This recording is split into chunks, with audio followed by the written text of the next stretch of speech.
Okay, so the first of all, just thank Pearlstone for the opportunity a little bit.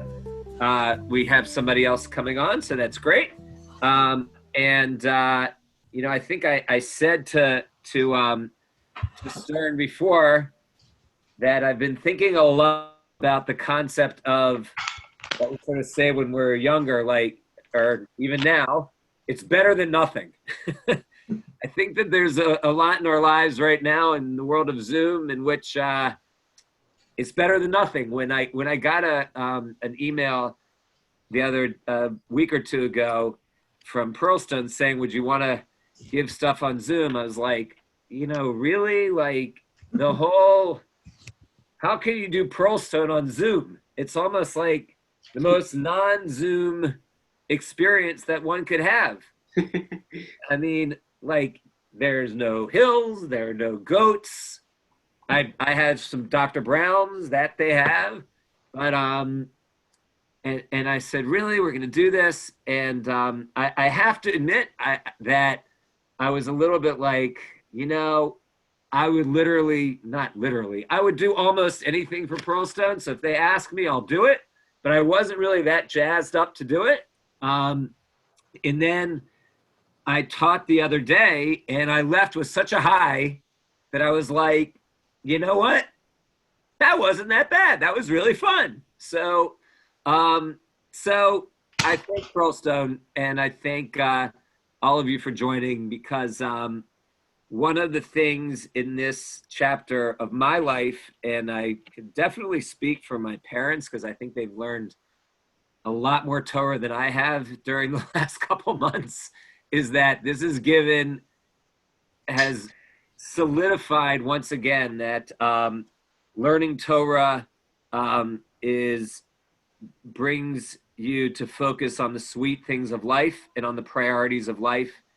And it's allowed, I can at least speak for myself, it's allowed me to really cope with this in a way that has been bearable. And so I thank you for the opportunity. I thank Pearlstone and Stern and Yakir and Sachya and the whole gang for moving us online to learn together, because it wouldn't be Pesach without Pearlstone. So thank you. Okay. We're very happy to have you, Aaron. Thank you. We love it. We love it. So Bezrat Hashem, if not in Yerushalayim, Yer Kodesh next year, we'll be back in Reisterstown. Okay. So we're going to talk about a term that I find a very, very interesting term, and the term is inui. Okay, and if this is an advantage of doing it not on Yom Tov, because we can have a little blackboard party here, and talk a little bit about the concept of inui. Can anyone give me a definition of inui? We're going to try to think of a few definitions of the term, and then what we're going to do over the next 40 minutes or so is we're going to walk along 3 times in the life of of the Jewish year in which the word inui, or this root, has real prominence. But let's first define what inui might be. Anyone want to give an answer that's coming to their mind? Suffering. Okay, suffering. Okay.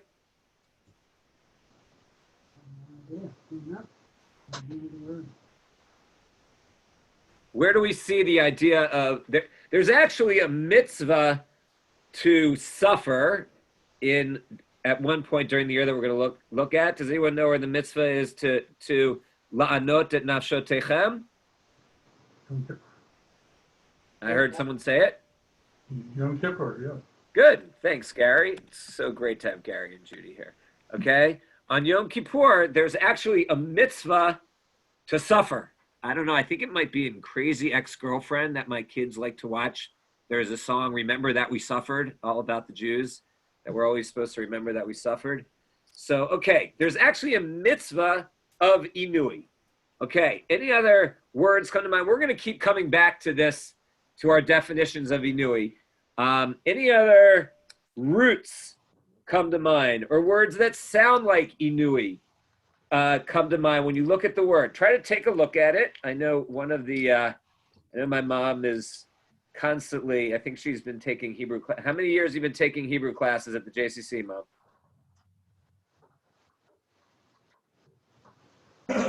You didn't hear me. 20. 20.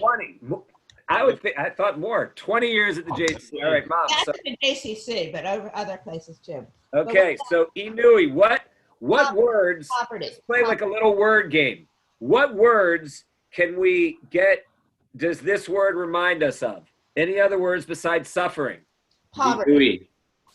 Vidui. Okay, poverty. Like what word is poverty? Oh, yeah.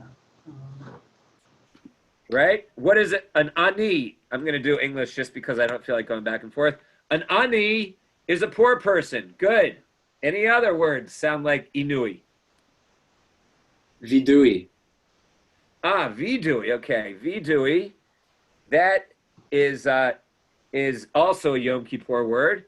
It's obviously rhymes, and that's the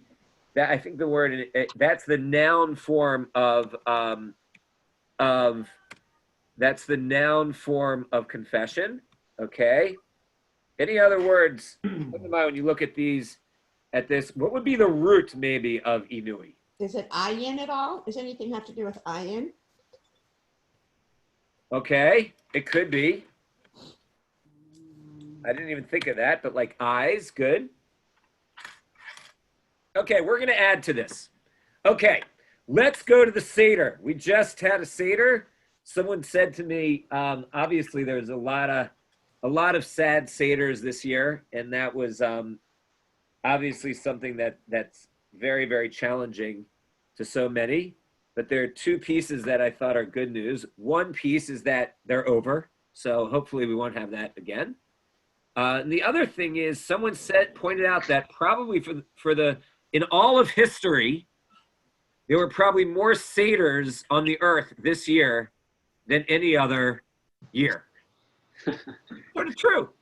All right, so that's, that could be true. Gary, are you going to agree with that one or not? I know Gary will probably have something to say about that. No, it seems obvious, but the question is, how does that fit into what is the plan and how does that fit into it? Yeah, that I don't know. But still, there were a lot more. Good, my aunt is on. This is amazing. Okay, here we go. Okay, so we're going to go down. Let's think about times in the Seder where the word Inui or La'anot emerge. Okay, so we're going to, I'm going to ask, my usual MO is I ask like once if people want to read. And then if there's silence, if there's like crickets, then I just read. That's sort of the way I do it. Okay, so we're going to look at a few ways in which Inui shows up in Pesach. We're going to do that first, and then we're going to look at two other times in which Inui shows up and try to understand the role of affliction in the life of a Jew.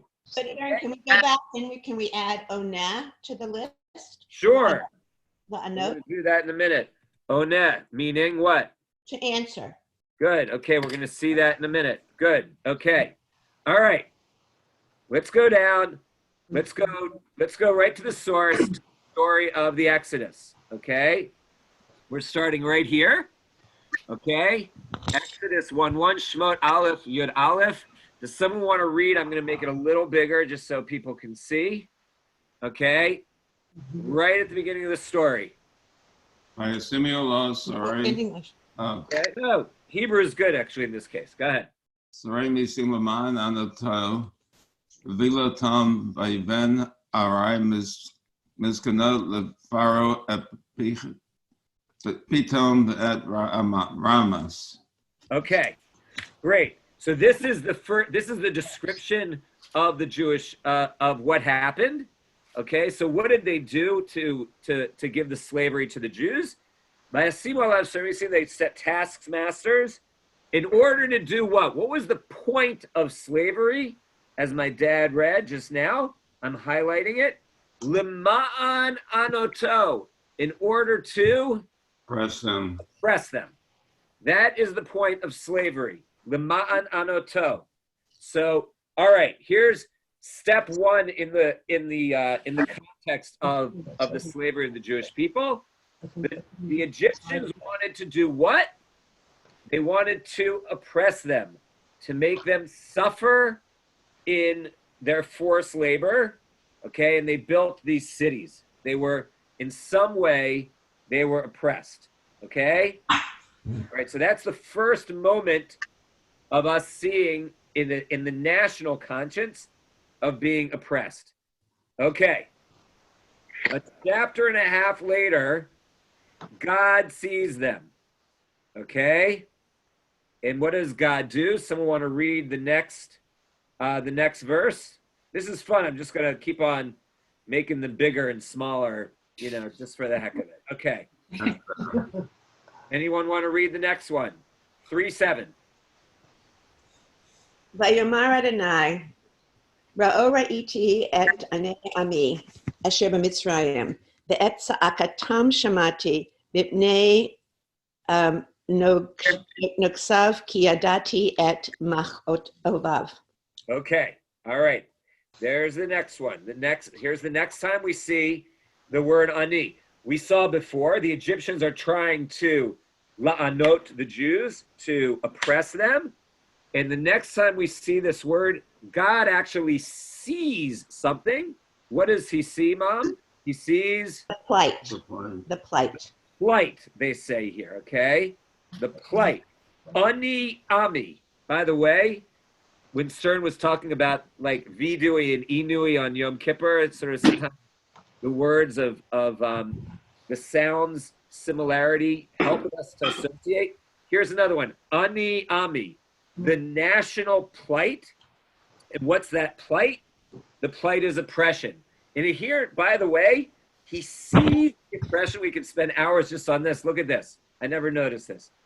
He sees the oppression, right? Ra'o ra'iti, right? I see. God sees oppression. And guess what? What does he hear? He hears cries. He sees cries. He sees oppression, but he is shomeya. He's shomeya the cries. You also have two usages of alliteration there, which is beautiful. Ra'o ra'iti, that ani amel. Ra'o ra'iti, ani ami. There are two people here that I was blessed to actually have at my bar mitzvah almost 40 years ago, and this is actually from my Parshat HaShavua. It's a really good one to have as your Parsha because you sound like you memorized the whole Torah on Pesach. People think that like, wow. But anyway, so yes, Ra'o ra'iti ani ami. God sees this oppression. What can it mean to see the oppression? What do you think that might mean as far as, like, what might that mean to see the oppression?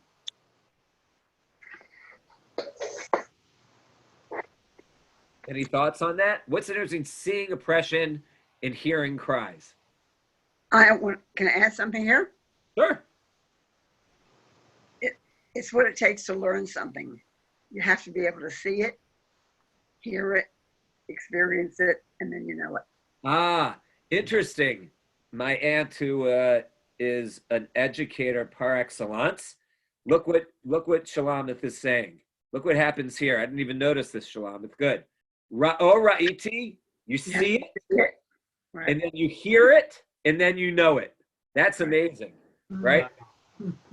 That's amazing. Wow. Okay, good. And that's why the Seder is a multi-sensory experience. See, you hear, you know. Good. So you know the pain, you see the cries, and then let's go back to our main theme. I see the oppression. Hashem ra'o ra'iti, as Mom said, et ani ami. Okay. I have a question, Aaron. Yes, Judy. Is this the first time that Jewish people have been referred to as my people? That's a good question. I'll have to get back to you on it, Judy. And if you know me well, I hope that this is true. I will do my best to get back to you. Okay, it's jumped out at me. Yeah, I will find out. Okay. That's a good question. Okay, so that's in the Seder. And by the way, so we have this oppression. The Jews are oppressed. God sees the oppression.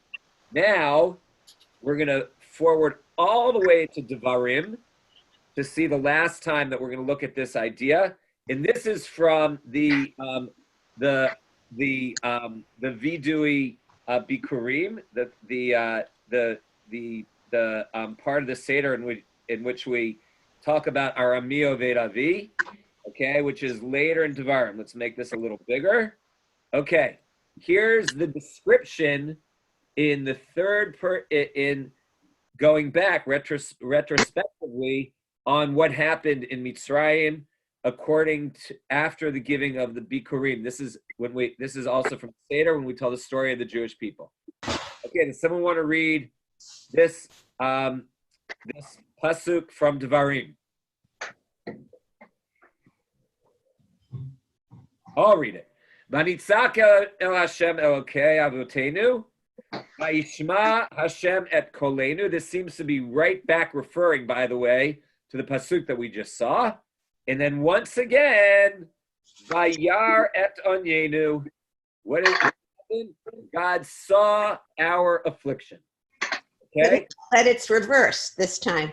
Yes, that's true. Right. It's the hearing first and then the seeing. And by the way, interesting, Mom, we don't have the Yadati here.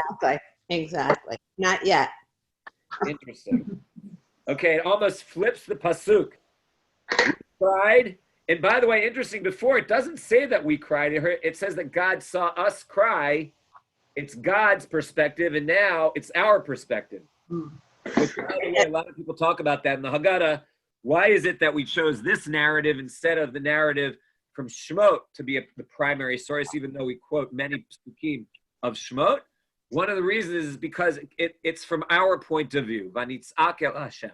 Okay, so we have oppression many, many times. What this means, suffering or oppression of Onenu. Okay, now let's get to the next time, another very important mitzvah of Pesach. Judy Flo, do you want to just read either the Hebrew or the English from Devarim about the laws of Pesach? I'll go with the English. You got it. You shall not eat anything leavened with it, whatever it is.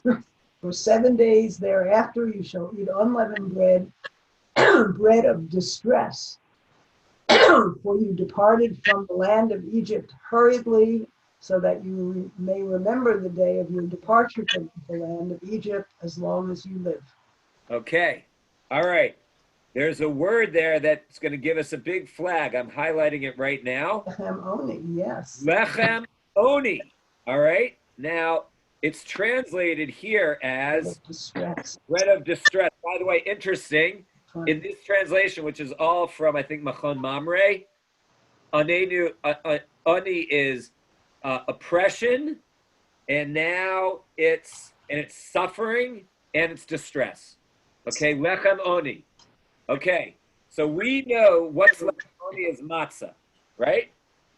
So this is the bread of distress, the lechem oni, and here's the famous.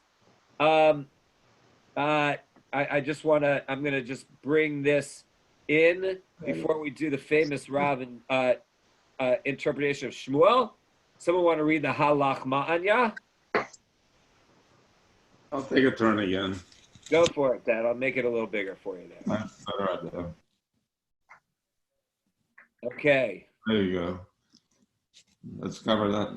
No, it's not. It's in blue. It's there. Okay. You want to read it right there. Halachma. Highlighted. Allah. Oh, where is it? Halachma. Oh, Here. okay, Halachma. okay. Halachma anya dia achlava hatana. Baradin Mitzrayim. Kol dech ben yete v'yechol. Kol ditzrich yete v'yifsach. Hashata haka. Lashana haba ba'ad Yisrael. Hashata abdei. Lashana haba b'nei chorim. Okay. So what's this called? What did we do just a few nights ago? We pointed to the matzah and we said, Halach Ma'anya. And it's the bread of destitution. I don't know. I know pretty much everyone on this call, and most of you are better English students than I am. destitution, oppression, affliction, any major differences between these words, would you But say? destitute is more poverty related. I think I think the connotation of destitute is really poor, like down rock bottom poor. So in this case, it's more of the poor man's bread definition, right? That's how I see the connotation of the word. Other people may feel differently. Thoughts, anybody? Okay, so now I think that's a good point. Okay, so now we have the bread of poor person, and we have affliction and oppression. Okay. Yeah, So but matzah is two things. Matzah is poor man's bread. Ani, the poor person, is our one definition, and oppression is the other. But I don't understand why, if it's that they ate in the land of Egypt, why is it always associated with the fact that they were leaving? They had to eat it. I mean, why is the bread that they were eating when they were leaving different than the bread that they ate there when they were? Well, there is a lot of discussion about that, because it does say that there is an idea that the Jews ate matzah even before that night. And there is no doubt about that, because you're supposed to eat the Korban Pesach al matzot u'marim yochlu. It actually says it in the mitzvah even before they left. So there is discussion about that. You know, it could on the one hand, it's ki b'chipazon yatzata, because you left quickly, but at the same time, it seems like it was some sort of bread that they were eating anyway, because it's some sort of poor man's bread that doesn't necessarily have to do with the speeding out of Egypt. And that leads me to a separate question. Leavening is everywhere, like yeast is everywhere. So it's not something you have to buy. So why is unleavened bread, as opposed to leavened bread, considered a poor or oppressed person's food, when leavening happens naturally anyway when you combine flour and water? For the most part, you just leave it. I think just to take a stab at it is that I think that a lot of it is that there's a lot written on the idea that slaves are not masters of their own time, and they're not able to, just think about the last month for all of us. I've been able to cook more elaborate meals than I ever have. Right. And as some people on this call know, that me cooking a meal is a very dangerous thing. I'm very proud of you, Aaron. Thank you, Mom. You taught me well. Okay. All right, let's keep going. We got a lot more to do and a lot of good stuff. All right, here's the famous, I'm going to read this. This is the famous Gemara from Pesachim. Okay, Kuf Tet Vav Amud Bet. Okay, and it says the following. Amar Shmuel, Lechem Oni Kativ, Lechem She'onin Alav Dvarim. Right, I'm going to make it a little bigger so you can see it. Okay, what is this bread of affliction, or the destitute bread? Shmuel says it's not a destitute bread. This goes back to what Mom said at the beginning. It is the kind of bread over which you answer a lot of things. Right? Tanya nami hachi, lechem oni, lechem shanin alav dvarim, harbe davar acher, lechem oni kativ, oni shedarcho b'prusa, af po b'darcho b'prusa. So this is the classic Shmuel that says two things about lechem oni. Number one is it's the bread of answering, right? As I'm sure you've heard in Divrei Torah at the Seder, it's not just lechem of affliction, it's the bread of which we answer many questions at the Seder. And number two is this idea, just like a poor person is to eat a little bit because he doesn't have the whole loaf. Okay, I think that might answer your question a little bit, Stern. A little bit. I don't know if it's exactly, but a little bit. Is it the manner of a oh, I see. Okay. So now we have three working definitions of this idea of ani. We have oppression, which we're going to see in a few minutes again when we're going to go a little bit out of Pesach. Okay. We have destitute, poor, some kind of lacking. And number three is answering. And by the way, if you think about it, and we'll think about it more as we continue to work in the next little chunk of time, is that they are sort of all related. If you're destitute, you're lacking of something. If you're lacking of something, you need answers. If you're lacking in finances, you need money. You're poor. So like they're sort of related, it seems to me. Okay, any thoughts before we leave Pesach? Yeah.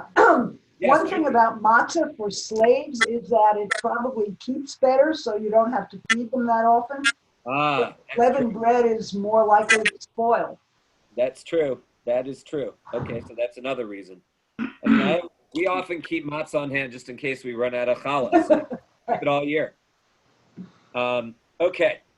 All right. Now we're going to go to Yom Kippur, Gary. Okay. We can be hopeful that maybe, I hope by Yom Kippur we're all in shul and with each other in our communities.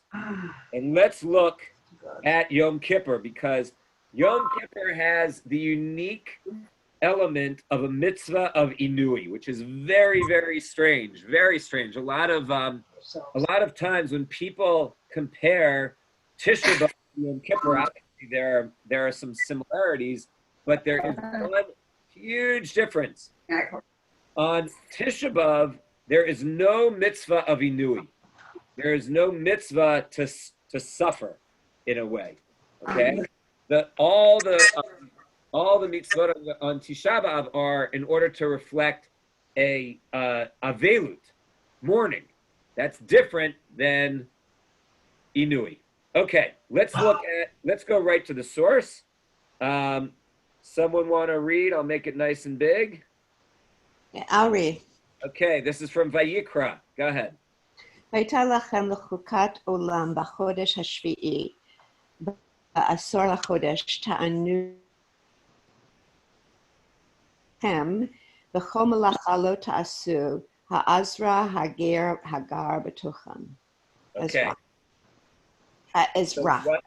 So what's the mitzvah? Self-denial. Okay. Ta'anu et nafshotechem. You have to actually afflict your soul. All right?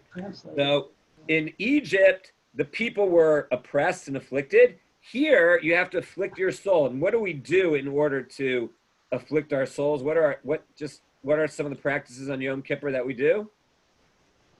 Fasting, washing. We fast. We don't wash. We don't wear leather shoes. All these things are in order for us to afflict our souls, to have some sort of self-denial. If we keep going, okay, once again, I mean, I'll just read it. It's later. Ach basor lechodesh hashvi hazeh yom kippurim hu mikra kodesh yelachem v'initem et nafshotechem. Okay, you have to practice a self-denial. So there's a mitzvah to oppress the self on Yom Kippur. Okay. Why does it change in terms of the verb form there? Ta'anu. One is just I think just that there are different readings for the different times, and the next one is also from this. From the different times in the Torah where it explains the holidays, there are different theories as to what the role of each one of those is. So I think it's probably linked to that. One's Tahanitem and one's Ta'anu, like, right? Yeah, but it doesn't really, I think you're right, it doesn't really account for it in the definitions, because it seems like it's defining it the same way. Aaron? Yeah. Yes. Are we avoiding talking about sex?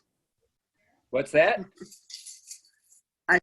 I said, are we avoiding talking about sex? We're going to get to sex because Inui and Ona has it. Sex is one of the definitions. We're going to get to it at the end. Okay, good. We'll get there. Don't worry. This is a teaser for everybody to stay till the end. Okay. Yeah. All right. Good. Okay. So another positive command on Yom Kippur requires us to abstain from eating and drinking, as we just said. Okay, you should afflict yourself according to tradition. Self-affliction signifies fasting. Okay, Ezehu, I'm just gonna highlight here. So, and this just solidifies it. Ezehu nui shehu lanefesh zehatzon. The ultimate self-affliction is fasting. Okay, so now let's just review the paradigm of Yom Kippur. Okay, there's a mitzvah. We were oppressed in Egypt, so there's affliction there. We have a mitzvah to oppress ourselves on Yom Kippur, of which there is, and again, Inui is there as well. Okay, now we're going to get to a story from that we actually read the narrative of on Rosh Hashanah that also has Inui. Okay, anybody want to take us back to this story? Genesis 16:6. Someone want to read it in Hebrew or English? Make it bigger. Okay. Okay, go ahead. Dad, you're reading It's for blocked. You can't even see it. I'm blocked? But I'll unblock it. Okay. Okay. ויאמר אברהם אל שרי, הנה שפחתך בידך, עשילה הטוב בעינייך, ותען גוניה שרי ותברך מפניה. Okay. So this is when Hagar is being mistreated, right? Abraham says to Sarai, and this could open up a whole thing about why we read this on Rosh Hashanah, the story of the two. Why did Abraham agree to do this at all? But interestingly, by the way, the Jews get oppressed with Inui, but what does Sarah do to Hagar? We don't talk about this often. What does she do? But I'm going to make it nice and big so even I can read it, because now I'm having trouble reading it. Okay? Vat'aneha Sarai vativrach mipaneha. Sarai actually afflicts Hagar, and Hagar runs away. So this idea of affliction is really throughout. We do it to others. Others are doing it to us. We're supposed to do it to ourselves. Like, what is this all really so much about? Any thoughts about the Sarah Hagar story? Well, that somewhere in the Seder, aren't we asking God to afflict when they say Shvo Chamatcha?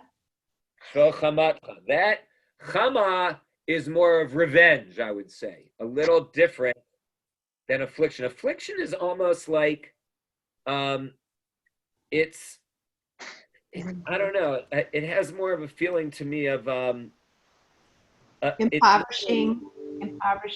Yeah, impoverishing, like almost like endless suffering kind of thing. Chamatcha is almost like a boom kind of thing. But this idea of vataneh sarai v'tivrach mipaneh, this suffering came in as well in preserving, in a sense, preserving Abraham's family, which is a little weird and uncomfortable. Yeah. But it's there. Okay. So we did Pesach. We did a little Yom Kippur. We did a little Rosh Hashanah. And now we're going to look at the number 882, which I did it again this morning. I think that's how many times in davening in a year that we actually say the regular Amida. Okay? The regular Amida, at least that was my calculation. It could be off by a little bit. But the regular Amida, we actually talk about our affliction every day, 3 times a day, not having to do with Yitziat Mitzrayim. So let's look at Psalms, and then we're going to look at the Amida. Someone want to read Psalms, and then we're going to see how it emerges later in our daily prayers. I'll read it. Here we go. This always happens at like minute 35 or 40. They're moving, there we go. Okay? Re'e ani v'chalatzeni ki tortcha lo shachachti. Riva rivi ugaleni ve'imratcha v'ayeni. See my affliction and rescue me, for I have not neglected your teaching. Champion my cause and redeem me. Preserve me according to your promise. Okay? That is the source, we'll get there in a second, for this tefillah that we say 3 times every day. Okay? Remember up here, it says, I'm going to go back up.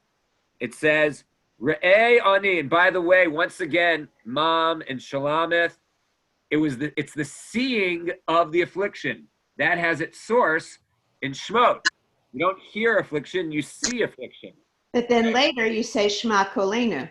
Later, right. But in this case, you're asking God. We ask God 3 times a day. Re'en av anyenu, just like we saw in Shemot. It's really pretty remarkable. We ask God to do exactly what he did in Mitzrayim. Look, Re'eh v'anenu, we say this every day 3 times a day. Re'eh v'anenu rivarivenu, contend for our strife. Ugalenu mehira leman shmecha. Just like we ask God actually, I didn't even think of this, we ask God actually to imitate what he did in Mitzrayim 3 times a day. Mm-hmm. We say, look at us. And what you say, Mom, is true. Then later we say Shema Kolenu, which is also what he did. Right. It's really remarkable. So we ask God to look at our affliction. I don't know what that affliction is for sure. And that's something we're going to look at for a minute. Okay. Now, we're going to go down a little more to the Mishnah and Tani. This, I think, is really amazing. Okay. If you recall back to Slichot, or you want to think forward to Slichot or smack in the middle, either way you want. We have a very, very famous poem called Misha Anna, right?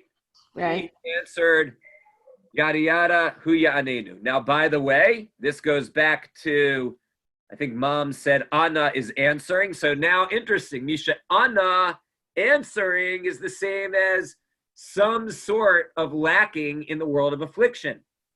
So this is a great Mishnah. Ala Rishona hu Omer. For the first, he says, Misha'ana et Avraham b'Har Moriah. He who answered Avraham on Mount Moriah. Hu yanetchem vayishma b'kol tza'akatem hayom hazeh. This is in Rosh Hashanah, by the way. Interesting though, right? He answered on Har Moriah, and he heard the kol tza'aka, which is the same thing that happened in Mitzrayim, right?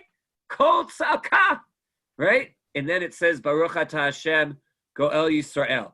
And then it keeps going, Baruch atah Hashem, Shomea Trua. Okay. Now, look at Rav Soloveitchik. This is very interesting. We do not find that Avraham prayed to God at the Akedah. If you look in the source of the Akedah, you will not find that Avraham prayed, right? Interesting. The Midrash Rabbah tells us that the very moment Avraham reached out with his knife to slaughter his son, tears streamed from his eyes and fell into the eyes of Yitzchak. God, and he said, God who sees our affliction sought tears and answered them. Even though Avraham did not beseech God to save Isaac, God answers even prayers that are not expressed by our lips, but are solely contained in our hearts. Okay, and so Avraham's tears are his prayer. So that's an interesting side question. It says, Misha Anal Avraham. Avraham never asked anything, but God saw his affliction by his tears. So this paradigm of us being afflicted, feeling afflicted, God seeing it, is woven in our everyday davenings. We usually think, it happened in Egypt. We'll deal with it on Yom Kippur, but it's every day. And that's what leads to the answering of prayers. Okay, we saw the prayer down here. Okay, Rav Soloveitchik says once again, God bears witness. And again, here's the re'eh to all of our sufferings and redeems us from our troubles, even if we suffer in silence. So every time there's ani, God sees it. Rav Hirsch says, and then I'm gonna open it up and we're gonna wrap up in a minute. Rav Hirsch actually says, ani, and by the way, here's another one for those of you thinking of other answers for the definition of ani. How do you say season in Hebrew? Oh, Anna. Ona, right? So what does Rav Hirsch say? Ani hu hamatzav hata'un shinui. An affliction and answering and change is also the same as a season. Ani is something that requires and demands change. If you are feeling oppressed, it is a situation that is in demand of change. If it is hot for 4 months, it's going to change, right? Ani demands change. It demands a witnessing to change as well. And by the way, that leads back to this idea of poor person as well, right? When you see a poor person, when you look at a poor person, that should be a situation in which you demand change. And I'm going to read Rabbi David Aaron. I actually learned this with you, Mom, last year. Okay? The request for redemption is the next step in the process of tshuva. Personal affliction and grievances, this is really powerful. I love this part. Are the psychic pain we have caused ourselves by living conflicted lives. When we think, say, and do does not match our true selves. So you might say, you know what? I mean, it's different with this coronavirus, but I'm not so afflicted. But he's saying that we should always challenge ourselves. Is the way we're living the same as our true self? And any gap in that is affliction. And that's the beginning of tshuva. Because we acted badly, now we feel badly about ourselves. We need personal redemption, recovery and renewal for our self-respect and self-esteem. If we remain afflicted soul and feel unworthy to call to you, then your name becomes irrelevant. That he was referring to the idea of Golenu Mehera Leman Shemecha, because of your name. So this affliction is critical to the relationship of God and the Jewish people. It's critical, and it's critical to our relationship with God every day, because our needs, which is expressed in affliction, are met, and they need that match of Hashem. That's where it comes. And I want to just bring one thing here for those interested in a few other definitions of ani, and then we're going to get questions, and then we're going to wrap up. Okay, one of my Hebrew teachers sent this to me. Harav Eliezer Melamed, Penine Halacha. Here are a bunch of different ways, of looking at the word ani. Lashon 8 Vizman, we did that. Time, right? It's like Lechol Zman V'Ik, right? Is at every time, okay? Number 2, Lashon Inui. Okay, we got that. Okay. Torture, we did that one already. Then also inui means can also mean forcible sexual relationships, right? Kasher ish bo elisha ba'ones yesh b'chach inui.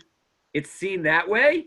Mineged mitzvat ona hu l'kayem et hayichud betanug b'simcha. So this is, I think, what Shalamith was talking about.